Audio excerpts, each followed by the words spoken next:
नमस्कार, उत्तराखंड एक्सप्रेस में आप सभी का बहुत स्वागत है। आपके साथ में हूं नलिनी पांडे। खबरों की शुरुआत करते हैं। यौन शोषण के आरोप में कई दिनों से फरार चल रहे नैनीताल दुग्ध संघ अध्यक्ष मुकेश बोरा की आखिरकार गिरफ्तारी हो गई है और पुलिस ने बोरा को यूपी के रामपुर से तब गिरफ्तार कर लिया जब वो कानूनी सलाह लेने दिल्ली से अपने वकील के पास हल्द्वानी आ रहे थे।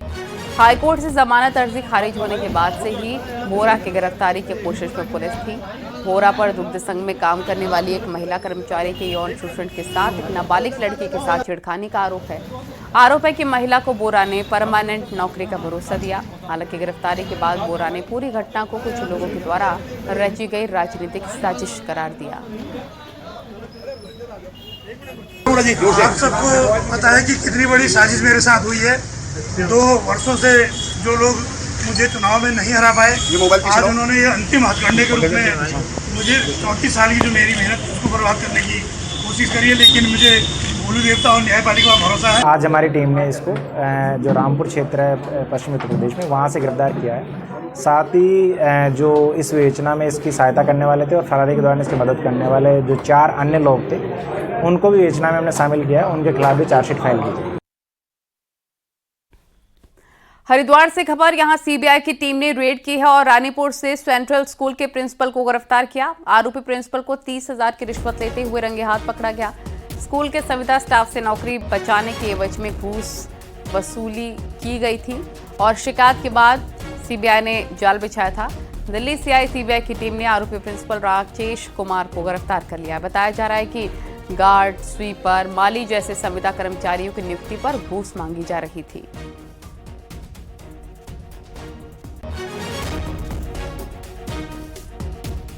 उधम सिंह नगर के जसपुर में पुलिस और बदमाशों के बीच एनकाउंटर हुआ है, जिसमें पुलिस की गोली लगने से एक बदमाश घायल हो गया जबकि एक फरार हो गया मौके से।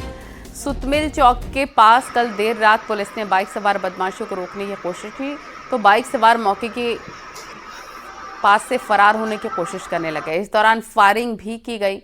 वहीं जवाबी फायरिंग में एक बदमाश दिलशाद घायल हो गया है जबकि एक फरार हो गया है। एनकाउंटर में एक पुलिसकर्मी भी घायल हुआ है। उन्हें बैरियर डालकर उन्हें रोकने का प्रयास किया। इतने समय में उन्होंने अपनी गाड़ी को फेंककर जंगल की तरफ चले गए।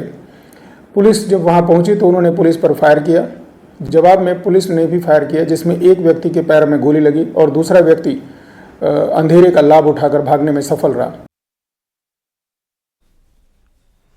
देहरादून के बसंत विहार में विवाहिता की संदिग्ध मौत के मामले में आज महिला का शव कब्र खोद कर निकाला गया, जिसके बाद पुलिस ने शव को पोस्टमार्टम के लिए भेजा। पोस्टमार्टम के बाद मौत का रहस्य सामने आ गया। आपको बता दें 18 सितंबर को महिला की संदिग्ध परिस्थितियों में मौत हुई थी। इसके बाद महिला के ससुराल वालों ने मुस्लिम समुदाय के रीति रिवाज पर महिला को दफन कर दिया था। इसके बाद महिला के परिजनों ने पुलिस को शिकायत पत्र दिया और अपनी बेटी की हत्या की आशंका जताई। वहीं शिकायत पर कार्रवाई करते हुए मजिस्ट्रेट की मौजूदगी में कब्र खोदी गई और शव को बाहर निकालकर उसका पोस्टमार्टम के लिए भेजा गया। बेसिकली 23 सितंबर को थाना बसंत विहार में एक तहरीर आई। उसमें कहा गया कि उनकी जो बेटी है, उनकी बेटी के ससुराल में संदिग्ध अवस्था में मृत्यु हो गई है और उसको जो है दफना दिया गया है बिना किसी अग्रतर कार्रवाई के। ना तो बॉडी का पोस्टमार्टम हुआ है और बिना किसी की सूचना के उसको जो है दफना दिया गया है। तो पुलिस के द्वारा जो है तहरीर के आधार पर तो मुकदमा कायम किया गया और मुकदमे के बाद क्योंकि बॉडी दफना दी गई थी तो उसको जो है प्रॉपर जो कानूनी प्रक्रिया है इसको फॉलो करने के बाद बॉडी को निकाला गया और पोस्टमार्टम के लिए भेजा गया।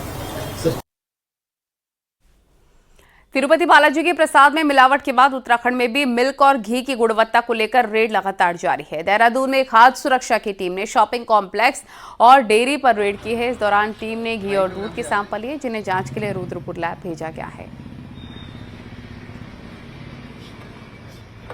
तिरुपति बालाजी के प्रसाद में जिस तरीके के मिलावट सामने आई थी, उसी को लेकर उत्तराखंड सरकार भी अब इसको लेकर सख्त हो गई और देहरादून में लगातार घी, पनीर और जो मिल्क से बनने वाले प्रोडक्ट हैं उन पे छापेमारी चल रही है। आप देख सकते हैं अभी हम अभी हम पहुंचे एक डेयरी में, वहां पे लगातार छापेमारी चल रही है और यहाँ पे जो घी है, यानी कि सबसे जो पहला जो इस टाइम देखने को मिल रहा है वो घी को लेकर सख्ताई देखने को मिल रही है। यहाँ पे एफडीए की टीम यहाँ पे लगातार रेड कर रही है, पूछताछ कर रही है। कल से ये टीम लगातार देहरादून के अलग अलग जो डेयरी हैं या जो शॉपिंग कॉम्प्लेक्स हैं वहां जाकर वहां रेड कर रही है। डिप्टी कमिश्नर हमारे सामने है। सर, कितने अभी तक सैंपल लिए गए? देखिए, कल से ये अभियान शुरू हुआ है। कल हमने अलग अलग क्षेत्रों में जाके कार्रवाई की है।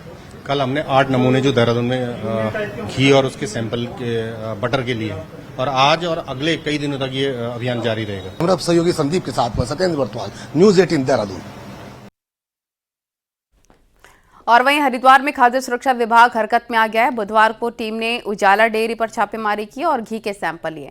अधिकारियों ने घी और अन्य खाद्य सामग्री बनाए जाने की जगह पर गंदगी मिलने पर दुकानदार को फटकार लगाई। अधिकारियों का कहना है कि विभाग की ओर से नियमित रूप से सभी खाद्य पदार्थों की जांच और सैंपलिंग की जा रही है। सैंपलों को टेस्टिंग लैब भेजा जाएगा। लैब रिपोर्ट में मिलावट की पुष्टि होने पर ऐसे दुकानदारों के खिलाफ मुकदमा दर्ज किया जाएगा।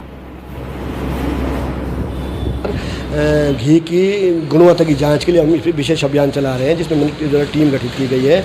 उसी परिप्रेक्ष्य में हम आज यहाँ घी की जांच के लिए मार्केट में सैंपल पिकअप कर रहे हैं। ऑल वेदर रोड गुरुवार को भी दिन भर बंद रहेगा। स्वाला के पास लगातार हो रहे लैंडस्लाइड को देखते हुए चंपावत प्रशासन ने हाईकोर्ट को तीसरे दिन भी बंद रखने का फैसला लिया। हाईवे बंद होने से चंपावत के साथ ही पिथौरागढ़ के लोगों को भी दिक्कतें उठानी पड़ रही हैं। 13 सितंबर के बाद बॉर्डर के ये इकलौता हाईवे 90% मौके पर बंद ही रहा है। लंबे समय तक हाईवे नहीं खोल पाने के कारण एनएच पर भी कई सवाल खड़े होने लग गए हैं। हाईवे बंद होने से बॉर्डर के दोनों जिलों में जरूरी चीजों का भी संकट खड़ा होने लग गया है।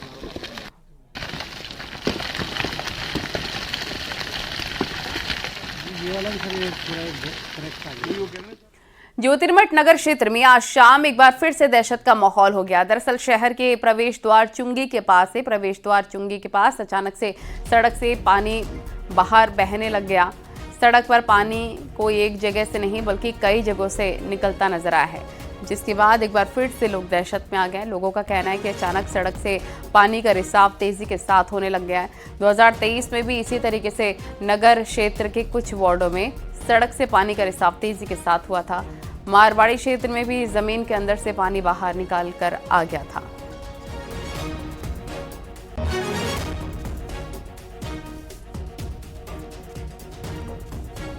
रुद्रप्रयाग से खबर, यहां केदारनाथ हाईवे पर बेकाबू बोलेरो गाड़ी खाई में जा गिरी। हादसे में कार सवार 10 लोग घायल हो गए। सूचना पर पहुंची पुलिस और एसडीआरएफ की टीम ने घायलों को खाई से निकाला है और सभी घायलों को इलाज के लिए अस्पताल में भर्ती कराया गया। फिलहाल घायलों की हालत स्थिर बताई जा रही है। एसडीआरएफ ने घायलों को बाहर निकाला। ये तस्वीरें आप देख सकते हैं रुद्रप्रयाग की। सभी घायलों को इलाज के लिए अस्पताल में भर्ती करवाया गया है। रुद्रप्रयाग में केदारनाथ हाईवे पर ट्रैफिक नियमों की खुलेआम धज्जियां उड़ाई जा रही है। सोनप्रयाग और गौरीकुंड के बीच छोटी गाड़ियों की छत पर बैठकर लोग खतरनाक सफर कर रहे हैं। केदारनाथ जाने वालों की भीड़ इतनी ज्यादा है कि लोग अपनी जान जोखिम में डालने को भी तैयार हैं। तो इन गाड़ियों के ड्राइवर भी ज्यादा पैसे कमाने के चक्कर में छत पर यात्रियों को बैठा रहे हैं। हैरानी की बात यह है कि सिर्फ एक गाड़ी की बात नहीं है, बल्कि सभी गाड़ियों पर से 6 से 7 यात्री छत पर बैठे हैं। अब यदि इन हालातों में कोई हादसा हो जाए तो उसका जिम्मेदार कौन होगा? दूसरी बात यह कि यात्रियों से ठसाठस भरी इन गाड़ियों पर पुलिस कोई कार्रवाई क्यों नहीं कर रही?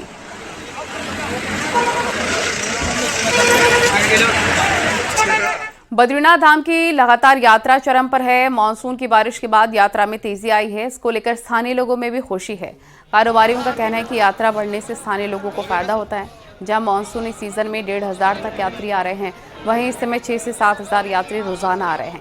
पितृपक्ष होने से भी कई लोग पिंडदान के लिए बद्रीनाथ आ रहे हैं। पहले जो है यात्रा जो थी 1200-1300 के लगभग थी, लेकिन पिंड आजकल पितृ श्राद्ध के कारण यात्रा काफ़ी बढ़ गई है। जो 1200 संख्या थी वो अब 6,000 से ऊपर पहुंच गई है और बहुत बढ़िया रौनक बद्रीनाथ में भी है।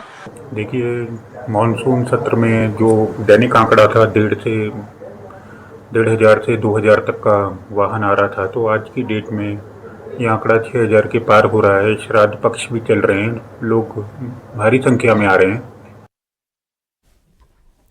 टिहरी के प्रतापनगर के भेनगी गांव के ग्रामीणों ने बाहरी लोगों के गांव में जमीन की खरीद फरोख्त पर पाबंदी लगा दी है और जमीन खरीद फरोख्त में शामिल लोगों पर सामाजिक स्तर पर कार्रवाई किए जाने की चेतावनी दी है, जिसको लेकर गांव में कई जगह बोर्ड लगा दिए गए। ग्रामीणों का कहना है कि बाहरी लोगों द्वारा ग्रामीणों को बहला फुसलाकर पैसों का लालच देकर जमीन की खरीद फरोख्त की जा रही है, जिससे गांव का माहौल खराब हो रहा है। ग्रामीणों ने 15 सितंबर को खुली बैठक में सर्वसम्मति से बाहरी लोगों को जमीन बेचने पर रोक लगा दी है।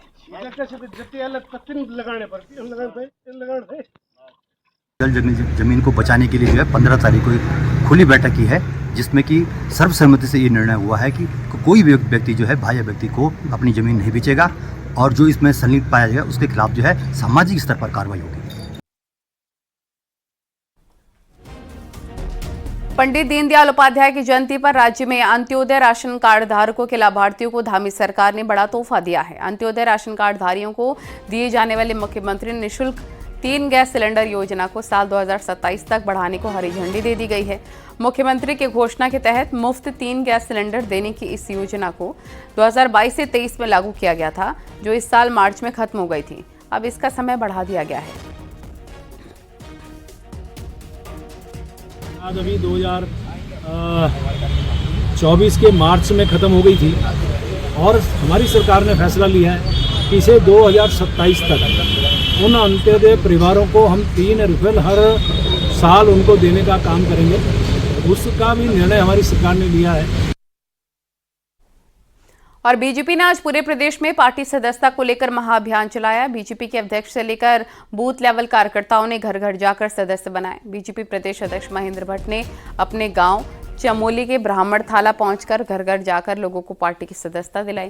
देहरादून में सांसद त्रिवेंद्र सिंह रावत, मंत्री गणेश जोशी, विधायक विनोद चमोली, विधायक उमेश शर्मा काऊ ने भी बूथ पर जाकर सदस्य बनाए। पूरे प्रदेश में बीजेपी ने आज के दिन 2.5 लाख सदस्य बनाने का लक्ष्य लिया है। प्रदेश में 11,000 से अधिक बूथ हैं। आज दीनदयाल जी की जयंती है और दीनदयाल जी की जयंती पर मैं अपने गांव, अपने पोलिंग बूथ ब्राह्मण थाला पर हमने दीनदयाल जी के चित्र पर पुष्पांजलि अर्पित की और उसके बाद हमने सदस्यता का अभियान को बल दिया। और मैं कह सकता हूं आज मेरे गांव ब्राह्मण थाला का एक एक परिवार हमने भारतीय जनता पार्टी सदस्यता से उनको जोड़ा है।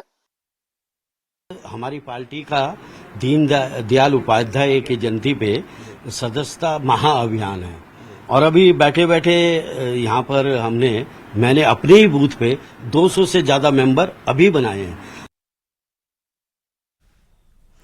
रामनगर में कुमाऊं और गढ़वाल को जोड़ने वाली हाईवे पर बरसात की आफत बने नालों का पूरी तरीके से इलाज होने जा रहा है। सांसद अनिल बलूनी ने खुद इसका जिम्मा ले लिया है और मैदान में अनिल बलूनी उतर आए हैं और उन्होंने काम भी देखा है। बीजेपी के राष्ट्रीय मीडिया प्रमुख और पौड़ी सांसद अनिल बलूनी आज रामनगर पहुंचे। यहां अनिल बलूनी ने धनगढ़ी और पनोद के निर्माणाधीन पुलों का जायजा लिया है। अनिल बलूनी ने वन विभाग को यहां काम कर रहे श्रमिकों की सुरक्षा दिए जाने के निर्देश दिए।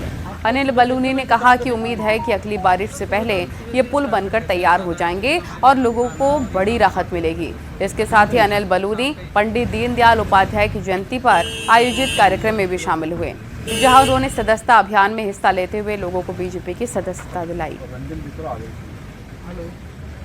तो धनगढ़ी पुल है और जो पनौद है जहाँ निर्माण कार्य जारी है उसके वहाँ पूरा निरीक्षण किया है और वहाँ जो हमारे नेशनल हाईवे के अधिकारी थे उनसे भी बात की है और उनके द्वारा जो वहाँ कुछ समस्याएं आ रही थी उस पर भी बातचीत हुई है। ये NH के लोगों के द्वारा कहा गया कि 5 बजे के बाद उनको वहाँ काम करने की परमिशन नहीं है, तो तुरंत जो हमारे कॉर्पोरेट प्रशासन है और फॉरेस्ट के तमाम अधिकारियों से बात करके वहाँ पर ये तय कराया है कि जब तक सूर्यास्त हो तब तक इनको काम करने की परमिशन भी मिले। साथ ही यह भी तय करवाया कि जब कभी कुछ दिन ऐसे होते हैं जब लंबा काम चलना हो तो तब फॉरेस्ट डिपार्टमेंट वहाँ लोगों की सुरक्षा की व्यवस्था भी करे। और हमें पूरा विश्वास है कि अगला जो बरसात आएगी उससे पहले दोनों पुल चालू हो जाएंगे। सदस्यता अभियान हमारे यहाँ आज हमारे पार्टी के जो प्रणेता हैं और पार्टी के जो हमारे चिंतक थे, एकात्म मानववाद के चिंतक रहे, ऐसे पंडित दीनदयाल जी उपाध्याय का आज जन्म जयंती भी है। देहरादून में कांग्रेस ऑफिस के गेट पर पुलिस और युवा कांग्रेस के नेताओं में झड़प की नौबत आ गई। दरअसल युवा कांग्रेस ने बीजेपी सरकार की शव यात्रा निकालने की तैयारी की थी, लेकिन पुलिस ने शव यात्रा की परमिशन नहीं दी। ऐसे में जैसे युवा कांग्रेस के नेता कांग्रेस ऑफिस से निकलने को तैयार हुए, पुलिस ने घास फूस और कपड़े से बनाया गया पुतला वहीं फाड़ दिया और विरोध करने वालों को हिरासत में ले लिया। युवा कांग्रेस में मंत्री गणेश जोशी पर लगे आय से अधिक संपत्ति के आरोपों को शव यात्रा की तैयारी की गई थी। प्रदेश सरकार सो रही है। प्रदेश में जितनी भी घटनाएं महिलाओं के खिलाफ हो रही है, उनका ध्यान आकर्षित करने के लिए हमें आज मजबूरन प्रदेश सरकार का शव यात्रा निकालनी पड़ी है। और इस शव यात्रा में भी उन्होंने पुलिस बल द्वारा हम पे दबाव बनाकर हमारे कांग्रेस भवन के गेट से बाहर भी इस यात्रा को नहीं निकालने दिया। और अब आपको दिखाते हैं पहाड़ टॉप 10 न्यूज। पौड़ी के गडोली में वन विभाग एक घर से हिमालयन हिरन, गुरड़ की खाल, 5 किलो मांस के साथ 2 लोगों को गिरफ्तार किया है, जबकि 2 लोग फरार। रुड़की के पिरान कलियर क्षेत्र में अवैध तरीके से प्लॉटिंग कर कॉलोनियां बनाने पर नगर पंचायत ने करीब 50 लोगों को नोटिस दिया। टिहरी में बीजेपी के अनुसूचित जाति मोर्चा के राष्ट्रीय मंत्री स्वराज विद्वान ने कहा कि राहुल गांधी विदेश में जाकर आरक्षण खत्म करने का बयान देते हैं, जिसकी निंदा की जानी चाहिए। जोशीमठ में डीएम ने प्रभावित लोगों के साथ बैठक कर समस्याएं सुनी और नगर क्षेत्र में होने वाले सुरक्षात्मक कार्यों के बारे में चर्चा की गई। पिथौरागढ़ के डीएम ने निर्माणाधीन मेडिकल कॉलेज का निरीक्षण किया। इस दौरान उन्होंने कार्यदायी संस्था को निर्माण में तेजी लाने के साथ गुणवत्ता बनाने के निर्देश भी दिए हैं। रुद्रप्रयाग में फायर सर्विस रुद्रप्रयाग ने आग से सुरक्षा को लेकर राजकीय पॉलिटेक्निक में जागरूकता अभियान चलाया और स्टाफ और छात्रों को उपकरणों की जानकारी दी। अल्मोड़ा पर पंडित दीनदयाल उपाध्याय की जयंती पर उन्हें याद किया गया और उनके दिखाए रास्तों पर चलने की बात कही गई। बागेश्वर में सरयू नदी के पवित्र तट पर नवमी श्राद्ध पर कई श्रद्धालुओं ने पितरों की आत्मा की शांति के लिए तर्पण किया। उत्तराखंड के राज्यपाल गुरमीत सिंह उत्तरकाशी के हर्षिल में राज्य स्तरीय सेब महोत्सव में पहुंचे, जहां उन्होंने महोत्सव में लगाए गए सेब स्टॉल समेत विभिन्न विभागों के स्टॉलों का निरीक्षण किया। विकासनगर समेत पूरे पछुआ दून में बारिश के बाद मौसम सुहाना हो गया है। लोगों को उमस भरी गर्मी से निजात मिली है। देहरादून से खबर, यहां पर सेंट जोसेफ एकेडमी की लीज खत्म हो गई है, लेकिन अब सरकार जमीन वापस नहीं लेगी, बल्कि एकेडमी के ही पक्ष में लीज को रिन्यू किया जाएगा। सीएम पुष्कर सिंह धामी के निर्देश पर मुख्य सचिव राधा रतूड़ी ने मीटिंग ली है और ये फैसला लिया है कि जमीन वापस नहीं ली जाएगी। साथ ही ये भी फैसला लिया गया कि एकेडमी को छात्रों और पेरेंट्स की पार्किंग अंदर ही करनी होगी, ताकि बाहर ट्रैफिक की समस्या ना हो। मुख्य सचिव ने इसके लिए निर्देश जारी कर दिए हैं।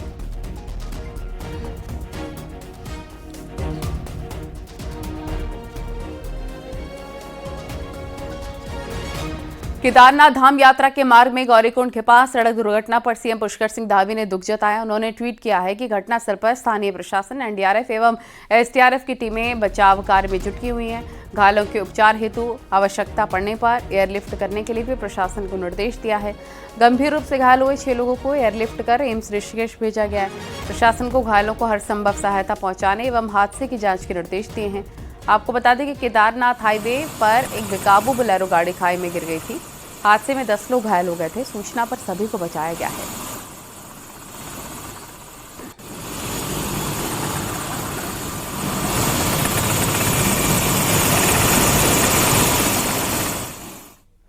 महिला बाल विकास विभाग में टेक होम राशन के मुद्दे पर सियासत जारी है। बुधवार को बारिश के बीच महिला कांग्रेस के साथ महिलाओं ने सचिवालय कूच किया और जल्द फैसला बदलने की मांग की है।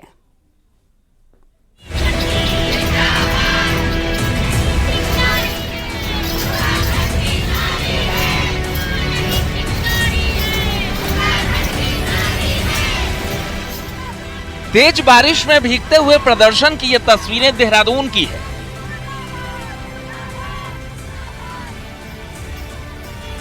जहां बारिश के बावजूद सेल्फ हेल्प ग्रुप की महिलाओं ने महिला कांग्रेस के साथ सचिवालय कूच किया।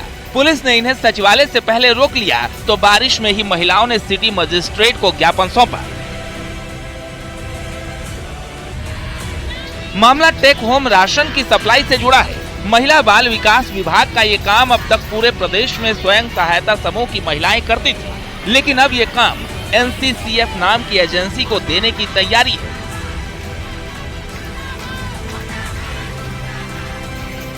महिलाओं की मांग है कि रोजगार का एकमात्र जरिया बंद नहीं होना चाहिए और एजेंसी के बजाय काम उन्हें मिलना चाहिए। वही मुद्दा उठा रही महिला कांग्रेस ने सचिवालय घेराव के बाद मुख्यमंत्री आवास कूच की बात की है। देखो, हमारा तो एक ही नारा है, रोजगार है तो सब कुछ है। जिस प्रदेश की नारियां सशक्त हैं वो प्रदेश सशक्त है। जिस प्रदेश की नारियों पे अत्याचार होता है वो प्रदेश कभी फल फूल नहीं सकता है। इसके खिलाफ ये धरना प्रदर्शन आज इस शुरुआत थी। कल हमारे जिलों में इस पे प्रेस होगी, उसका हर जिले में इसका धरना प्रदर्शन होगा और उसके बाद हम इस पे मुख्यमंत्री आवास कूच करेंगे। जरूरत पड़ी तो हम सब बहनें भूख हड़ताल में भी बैठने को तैयार हैं, लेकिन हम अपनी बहनों के लिए जो उनके साथ उनका रोजगार छीनने का काम है सरकार करे, ये नहीं होने देंगे। मामले में महिला बाल विकास मंत्री रेखा आर्य कह चुकी हैं, टेक होम राशन में विवाद की वजह समझ से परे है और जिन महिलाओं और बच्चों के लिए स्कीम है उनके हित का पूरा ध्यान रखा जाएगा। वहीं बीजेपी का कहना है कि सरकार लगातार महिलाओं के हित में काम कर रही है। हमारी सरकार के द्वारा अनेक योजनाएं मातृशक्ति के उत्थान के लिए चलाई जा रही हैं, लेकिन कांग्रेस अनावश्यक रूप से दुष्प्रचार के एजेंडे को आगे बढ़ा रही है और मातृशक्ति को लेकर के दुष्प्रचार कर रही है। मामला महिलाओं से जुड़ा है, इसलिए महिला कांग्रेस मुद्दा छोड़ने के मूड में नहीं है। तो काम एजेंसी को मिले या महिलाओं को, ये विभाग को तय करना है। दीपांकर भट्ट, न्यूज़ 18, देहरादून।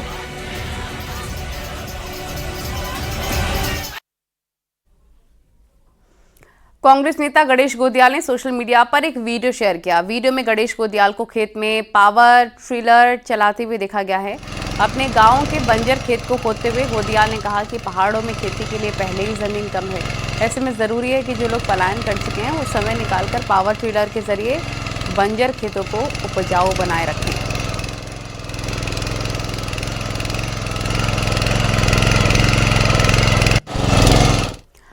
यूपी के सीएम योगी आदित्यनाथ के होटल और ढाबों को लेकर दिए गए निर्देश का हरिद्वार में भी साधु संत समर्थन कर रखे हैं। संतों का कहना है कि पिछले कुछ दिनों से खाने पीने की दुकानों और ढाबों पर भोजन में अशुद्धि, अपशिष्ट मिलाए जाने के मामले में सामने आए हैं, जिस पर यूपी के सीएम योगी का सख्त रुख देखने को मिला है, जो कि स्वागत योग्य है।